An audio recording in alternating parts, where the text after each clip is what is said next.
The Dino just feels horrible. He just feel like you can't win. He just feels like he's missing something. Right now, the worst heroes in the game are Thor and Dino, in my opinion, at least on tanks. Dino. Dude, this guy had the most monumental fall off of all time. I've never seen a character go from best in slot to like C. He is like actually C tier. He's genuinely so easy to blow up, and his guns just feel like shit. How the mighty have fallen. The strongest character in all of Rivals history, becoming the weakest one in the span of one season is insane. How does that even happen? First, let's talk about what made Devil Dinosaur so strong in the first place.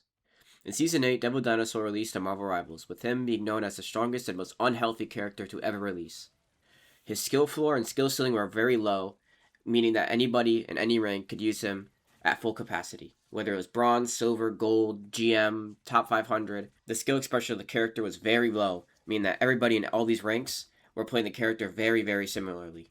Regarding his strengths, his high damage potential and very high offensive sustain made him virtually unkillable while also dishing out massive amount of damage and damage blocked. In terms of damage, his percentage bleed applied by his primary and beam also scaled his ability to do more percentage damage on top of the constant damage ticks, allowing him to shred health bars so fast. Additionally, his hard CC grab and bubble shield cut off all healing received from the enemies, which forced the burst damage window, allowing Dinosaur to shred any tank and forcing them to play around him. This made Dino hell on earth to tank against, unless you're running Dino yourself. On top of this, Dinosaur had a grounding beam which also applied bleed, and paired well with the rest of his kit, which was extremely close range oriented. And his passive was insane. Reduced crit damage, immunity to CC, and he gained bonus damage for the amount of bleed damage he applied. Furthermore, his uptime on his shield was extremely high. A low cooldown and a high active time was insane. Paired with his very high 850 HP, made him virtually unkillable.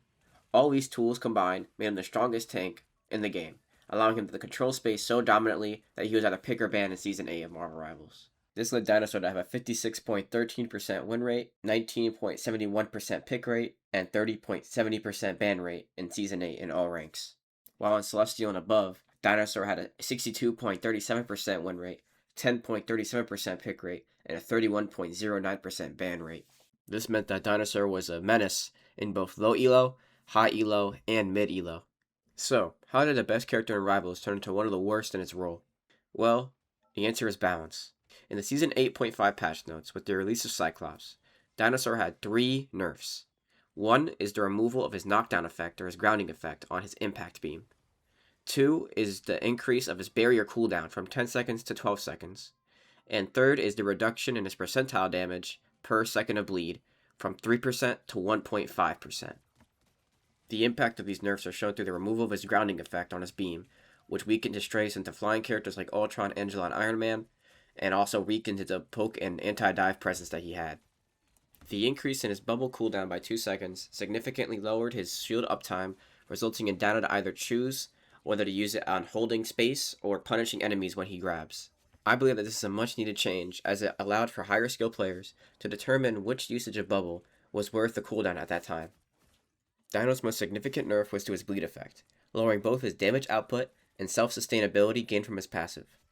Also, while not mentioned in the nerf, the scaling of his burst damage from his F ability, Frenzied Feast, was also affected. In solely balance, Dino had 3 very impactful nerfs, while other characters like Emma Frost and Gambit, who are still strong to this day, had far more nerfs than Dino. So we could say that his nerfs were far more impactful than Emma or Gambit's were on their releases.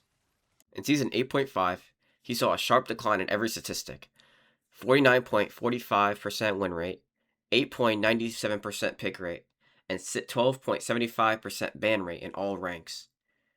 While in Celestial Plus, he had a 51.06% win rate, 5.23% pick rate, and 7.97% ban rate in Celestial Up. In the newest Season 9 patch, Dino got multiple buffs: an increase to his critical hit damage reduction in his passive from 50% to 60%, an increase in reduction of ult generation gained from enemies or allies healing or doing damage to Dinosaur from 35% to 40%, also built into his passive, and the newly gained Punisher team up, which he uses almost every single time. So, to reiterate, in Season 9 he got 10% extra critical damage reduction from 50 to 60%, This change is supposed to allow him to sustain more poke damage, since his headshot hitbox is so large.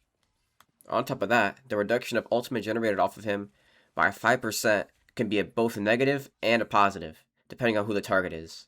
Because enemies can get less ult charge, but your supports might also get less ult charge from healing you. Overall though, this seems like a buff, as he's kind of an ult battery for your supports and your enemies as well. Lastly, the Punisher team-up allows him to do damage at range, which he had a really big problem in both Season 8 and 8.5. This stemmed from his very close range playstyle. So how, even with all these buffs, is he the worst tank in the game right now? Well, the idea is meta. For those who don't know, in hero shooters, meta refers to the characters, team comps, and strategies that currently give the players the highest chance of winning. So, meta defines what is good at that time. Although balance has a very high impact in character strength, if the meta doesn't favor them, they won't see enough value for them to get play. For example, another reason that Dino fell down so hard in Season 8.5 wasn't just because of the nerfs. That patch, Cyclops came out, and he was the strongest DPS at the time. And with the release of Cyclops in that patch, the meta went from a dive meta to more of a poke hybrid meta, which, as we said before, is one of Dino's weaknesses. The nerfs to his shield uptime and self-sustain in Season 8.5 also harmed his effectiveness into poke comps. And even with the buffs he received in Season 9, directly answering his weakness to poke, they weren't enough due to the season's meta. Due to the balance in Season 9, every character has had a significant increase in damage or sustain, due to the new team-ups and overall balance this season. Especially poke characters, who are seeing a lot more play right now in the meta. Elsa, Phoenix, Hela, Cyclops, Punisher, Bucky, etc. I would like to show you how fast these characters can shred Dino's 850 HP bar.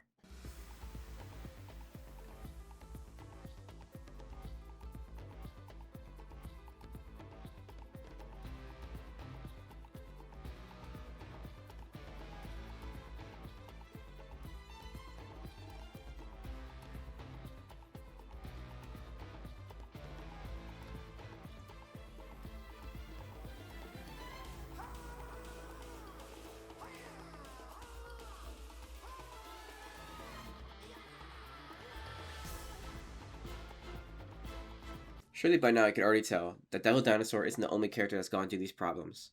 This game has been out for a year and some change now, and there's multiple characters that's been through the same problem that he has. For instance, in Season 2 when Emma released, she was the strongest character in the game at the time. Through multiple nerfs throughout multiple seasons, she was replaced in the meta by other tanks who had more value than her. Cyclops, who was one of the best DPS in the game, is now one of the worst, due to damage nerfs he received and other hit scans kits being better and getting better team-ups than him. Both of his examples show that through balance and other better options within the meta, characters will eventually be replaced, even if they're extremely strong on release.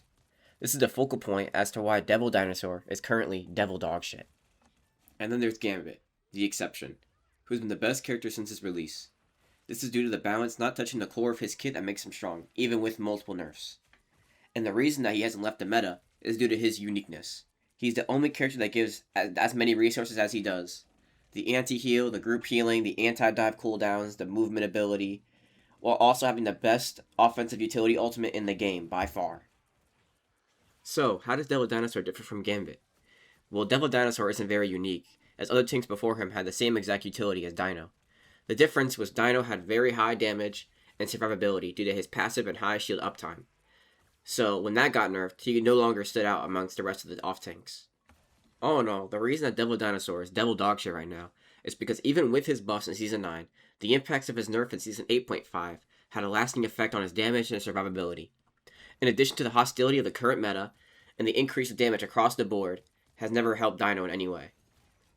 Bright side is, though, for any Dino players and other characters who are like Dino on release, they have seen buffs spreading across multiple seasons to help them become usable again.